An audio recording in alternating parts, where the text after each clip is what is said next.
It's an everyday thing. It's an everyday thing. It's an everyday thing when you let your nuts hang. Do you feel any urgency to end the shutdown in the next week, 2 weeks, or would you be fine if this stretches into November and then toward the holidays with folks not getting paid? Well, you know, shutdown, we've had many, many shutdowns, and this is a shutdown that shouldn't have happened. A group of people brilliantly decided to make it after the election. I said, thank you very much. In other words, give it to Trump instead of Biden. So it shouldn't happen. And likewise, debt ceiling shouldn't have. But the big, great big, beautiful bill solved the debt ceiling problem for. Is there a point where you would reach out to No, all parties here's what's and try happening to in the cut a deal? shutdown, though. Honestly, can I put it in plain words for you?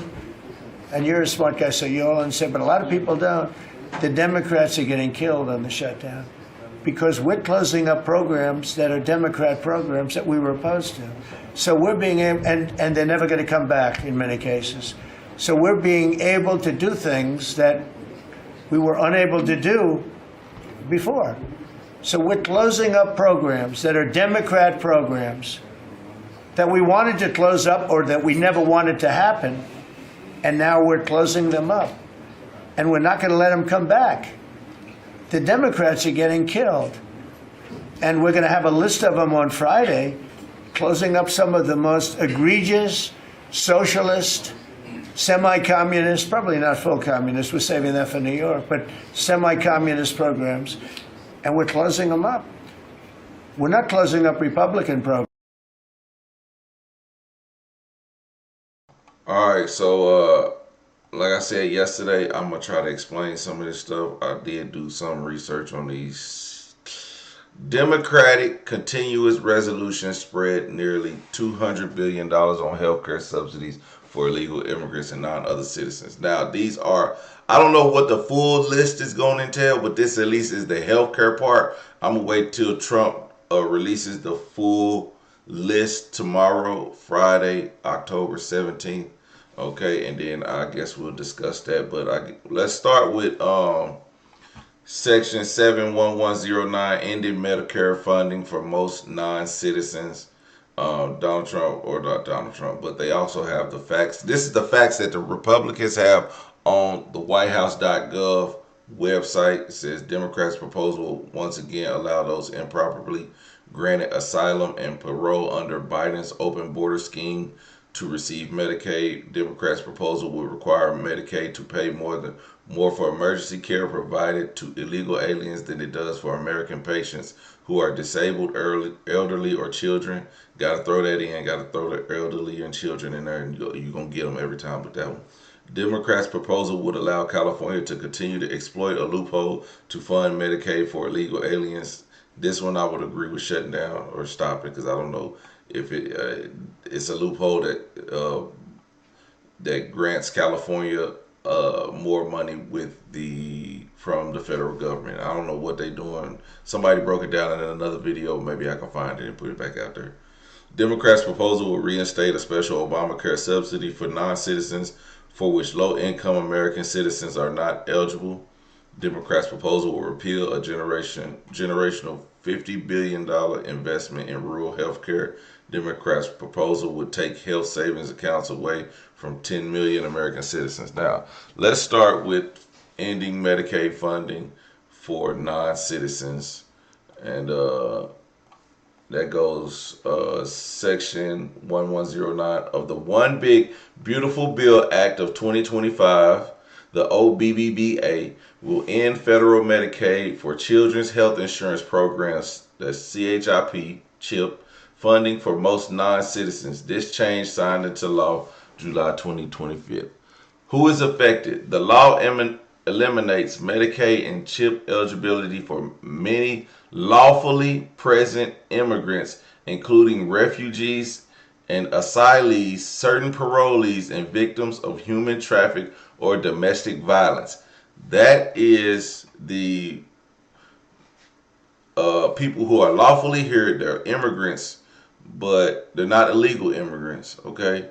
But they're here for a reason, like refugees, asylum seekers, parolees. And I think asylum seekers is kind of what the people from Venezuela were posing as, or like when we kept getting those caravans of people, they were saying they were seeking asylum and stuff like that, so they were being let in the country and receiving medical health care, for that matter. Who remains eligible? The only lawful present immigrants who will still be eligible for the federal Medicaid funding are U.S. citizens and lawful permitted residents, green card holders, after the standard 5-year waiting period. So that means after 5 years, they'll be eligible. Cuban, Haitian entrants, migrants from other countries under the Compact of Free Association, such as Marshall Island, Micronesia, and Palau. Eligibility options for children and pregnant individuals. States may continue to receive federal funding to cover lawfully residing children and pregnant individuals under existing options, provided they choose to maintain in these programs. So, yeah, that's what that is, if y'all didn't know.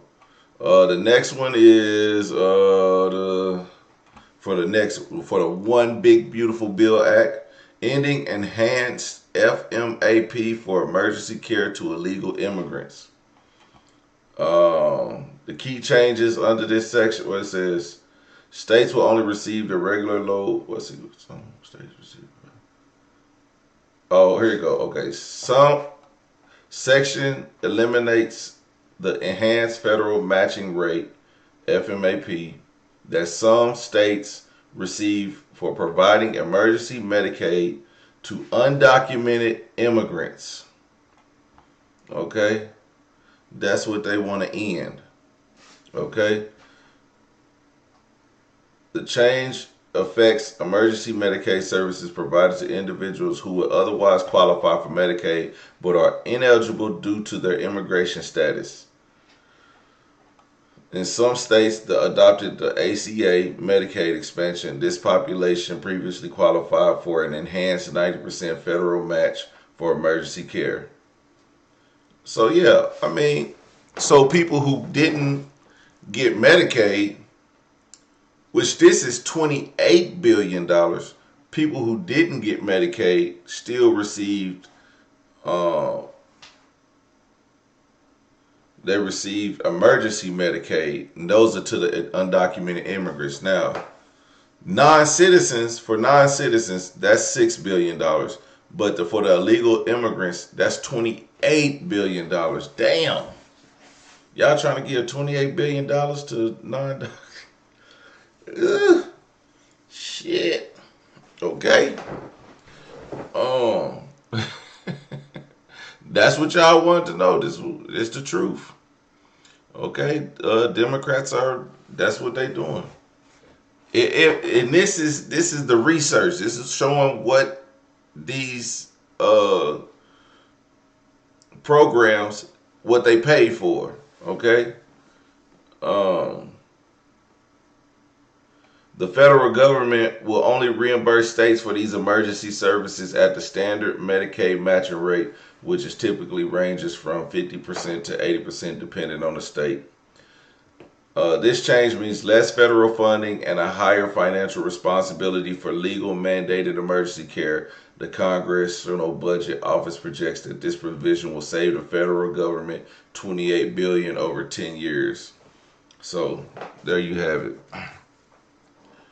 All right, so what this does mean, though, no change to emergency care mandate. Federal law still requires hospitals to provide emergency medical treatment to anyone in need, regardless of immigration status.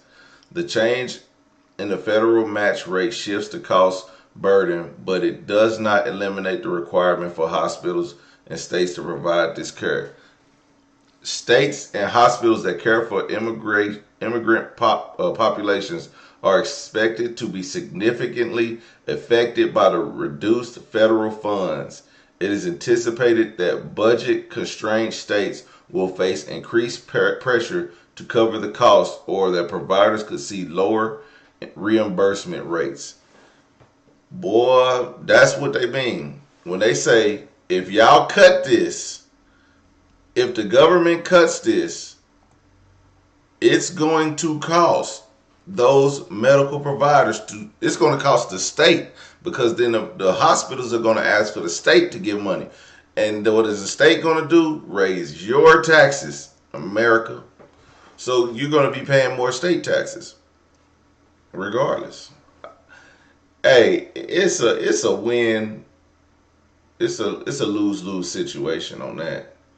Honestly, yeah, I just lose-lose. Next one is the closing of the California loophole in the one big beautiful bill. Okay, this refers to a provision in a federal legislation that tightens rules regarding states, including California, can use provider taxes to draw down federal matching funds for Medicaid. The alleged loophole.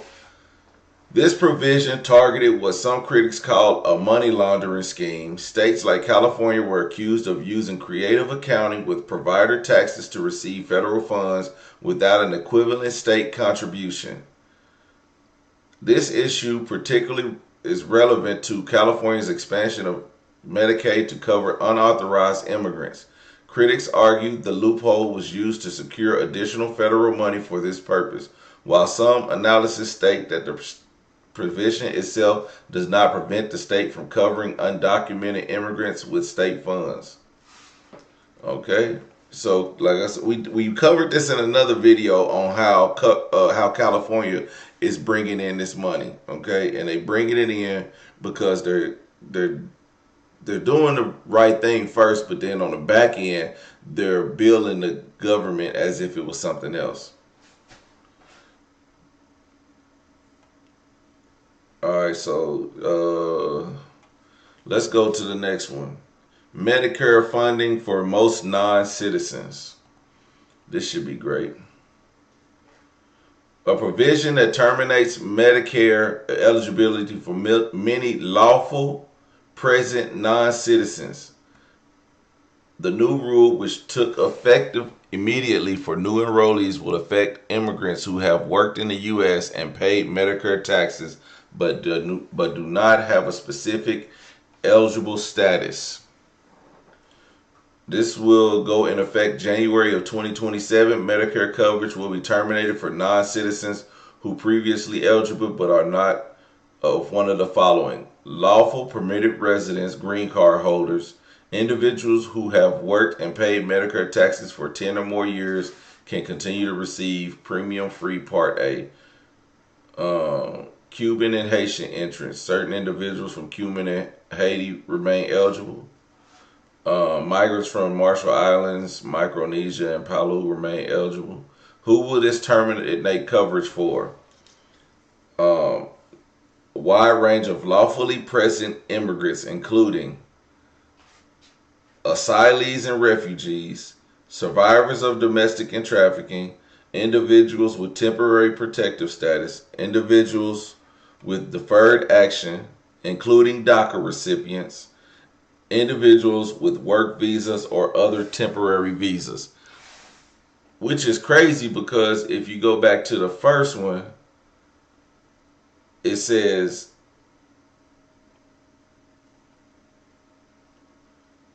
people who remain eligible for Medicaid and children's health insurance is U.S. citizens and lawfully permitted residents, green card holders, after the standard 5-year waiting period. But then you go here and it'll be like asylee and refugees, domestic, or the green card. Oh no, the green card holders, yeah, they still. Oh no, Medicaid coverage will be terminated for non-citizens who are previously eligible. So the green card holders, the Cuban, man, it got to be something up to that. It got to be something up to that. Funding for Obamacare.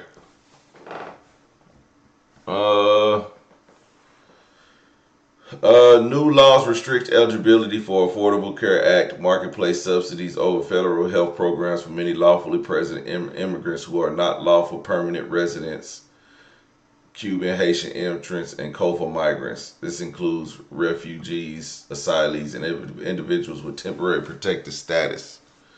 Limited eligibility for the marketplace starts in 2027. Refugees and asylees will lose access to subsidized marketplace coverage. So yeah, this is pretty much giving medical care to illegals. This is the programs that we have in America that are giving health care to illegals. Unfortunately, we have an illegal problem.